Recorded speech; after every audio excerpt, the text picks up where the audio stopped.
Hello everyone, welcome to my channel.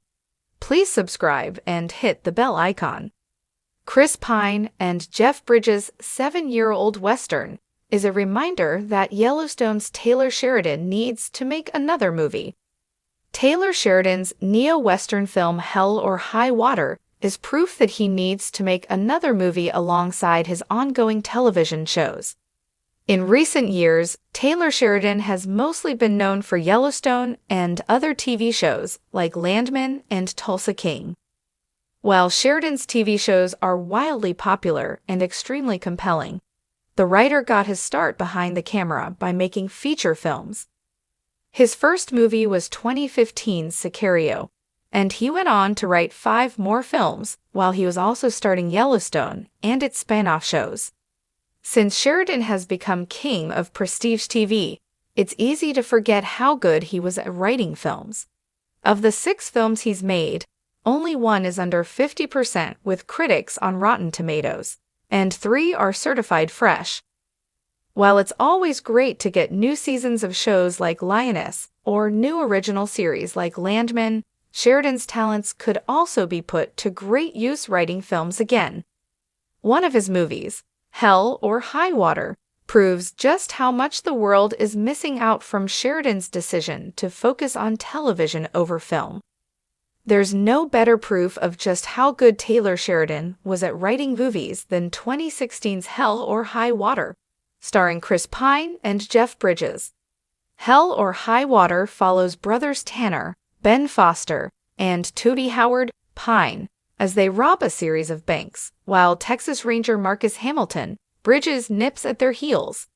In an expertly paced 102 minutes, audiences learn that Toby is robbing the banks to pay off the mortgage on his late mother's ranch, and that he intends to give the land and its oil rights to his children to break the cycle of poverty they've been living in. Hell or High Water is easily one of the best neo-westerns ever made, and it's because Sheridan handcrafted its story to mesh so well with the genre. Hell or High Water is filled with societal critiques about the banking system, cycles of poverty, and more that fit perfectly with how the world has moved on from the days of cowboys and outlaws. The film is also fantastic at developing its characters naturally. In just a few minutes, all of Toby and Tanner's years as siblings seem like common knowledge, and Hamilton's worries about retirement seem like second nature. Hell or High Water is such a good example of Taylor Sheridan's skills as a writer that it may be proof he's even better at writing movies than he is at writing television shows. Sheridan's shows are, of course, extremely popular for a reason. They're all well-written and crafted specifically to keep viewers on the edge of their seats, and they often feature complex storylines that end up resolving beautifully. Sheridan's movies have just as much punch, but they're arguably better in one key area: pacing. Most of the criticism Taylor Sheridan has received in recent years is a result of the episodic TV format more than anything else. For example, in Landman, Angela, Ellie Larder, and Ainsley, Michelle Randolph have been major sources of criticism, partially because of their slow character development. It wasn't until the ending of Landman Episode 6 that they did anything but lounge around and drink. None of Sheridan's movies have that same problem because he doesn't have to stretch out any stories into a 10-hour season. Sheridan's writing works best when it's lean, focused, and efficient, and movies lend themselves to that style better than shows do. Even though he's clearly great at writing movies, Taylor Sheridan hasn't written a feature film since 2021's Those Who Wish Me Dead. He has instead focused entirely on TV shows, which is likely a feature of his deal with Paramount, which has him contracted to produce series until 2028 via The Hollywood Reporter. Because of his Paramount deal, it doesn't seem like Sheridan will be returning to movies, at least not in full force, anytime soon. TV shows that can keep viewers watching for hours on end and subscribed for 3 months at a time are much more profitable to streaming services like Paramount Plus than single movies. There is, however, a caveat in Sheridan's deal that would let him shop original movies to third-party buyers, and the list of Taylor Sheridan's upcoming projects reportedly would take advantage of that.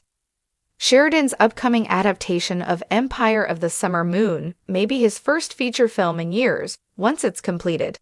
Since it's so early in development, however, it's not clear if Empire of the Summer Moon will be a film or another series.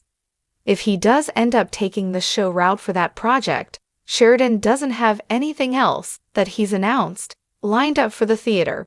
Sheridan also owns and operates the 6666 Ranch in real life, which was a major reason he took the deal with Paramount in the first place via Thur. The Western genre, long defined by its rugged landscapes, moral ambiguities, and larger-than-life characters, was reinvigorated 7 years ago with the release of the critically acclaimed film Hell or High Water. Directed by David Mackenzie and written by the now-renowned Taylor Sheridan, the movie starred Chris Pine and Jeff Bridges in a riveting tale of desperation and justice set against the backdrop of a sun-scorched West Texas. As the years have passed, the film has proven to be a timeless reminder of the power of storytelling in the Western genre, and it raises an important question: why hasn't Sheridan returned to the big screen for another cinematic masterpiece? Taylor Sheridan's Hell or High Water is more than just a modern Western. It's a deeply human story that captures the economic despair and moral complexity of its setting. The film follows two brothers, Toby, Chris Pine, and Tanner Howard, Ben Foster, who embark on a series of bank robberies to save their family ranch from foreclosure. Their actions are pursued by Marcus Hamilton, Jeff Bridges, a wry and seasoned Texas Ranger on the brink of retirement, and his partner Alberto Parker, Jill Birmingham, whose insightful commentary adds layers to the narrative. Sheridan's script is razor-sharp, blending humor, tension, and a poignant exploration of the American dream, or its crumbling facade. The interplay between Pine's restrained, calculating Toby and Foster's impulsive, reckless Tanner creates a dynamic that's as compelling as the chase itself. Meanwhile, Bridges delivers a performance of understated brilliance, his gruff humor and world-weary wisdom embodying the archetype of the lawman with a heart. Hell or High Water is a masterclass in character-driven storytelling, and its enduring resonance underscores Sheridan's prowess as a writer and storyteller. The success of Hell or High Water is a testament to Sheridan's unique ability to bridge the gap between the classic Western and modern sensibilities. His talent for crafting morally complex characters and placing them in high-stakes, emotionally charged scenarios has made him a standout voice in contemporary cinema and television.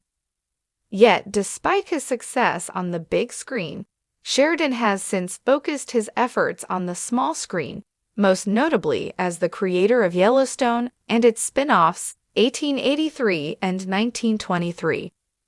While these series have garnered widespread acclaim and a dedicated fan base, the absence of Sheridan's voice in the realm of film has left a noticeable void. The Western genre has experienced a resurgence in recent years, driven in part by the success of Yellowstone and the renewed interest in stories set in the rugged, untamed landscapes of the American frontier. Sheridan's ability to capture the tension between tradition and modernity, individualism and community, makes him uniquely suited to redefine the genre for a new generation. Hell or High Water demonstrated his knack for weaving these themes into a narrative that feels both timeless and urgent, and it's time for him to bring that magic back to the big screen. Chris Pine's portrayal of Toby Howard in Hell or High Water was a career-defining performance, showcasing his range and depth as an actor. Pine's understated charisma and ability to convey complex emotions made Toby a sympathetic figure, even as his actions veered into the morally questionable. Similarly, Jeff Bridges' Marcus Hamilton became an iconic character, his sharp wit and gruff exterior masking a deep well of empathy and insight. The chemistry between Pine and Bridges elevated the film, creating a dynamic that was as much about mutual respect and understanding as it was about the cat and mouse chase.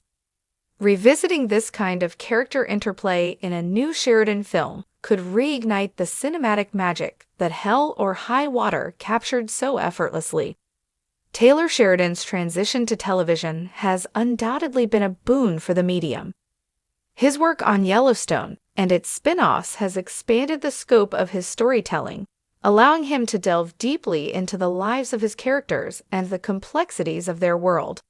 However, the episodic nature of television inevitably dilutes the intensity and focus that a feature film can offer. Sheridan's talent for crafting tight, emotionally charged narratives, as evidenced in Hell or High Water and his earlier screenplay for Sicario, is a gift that demands the concentrated canvas of cinema.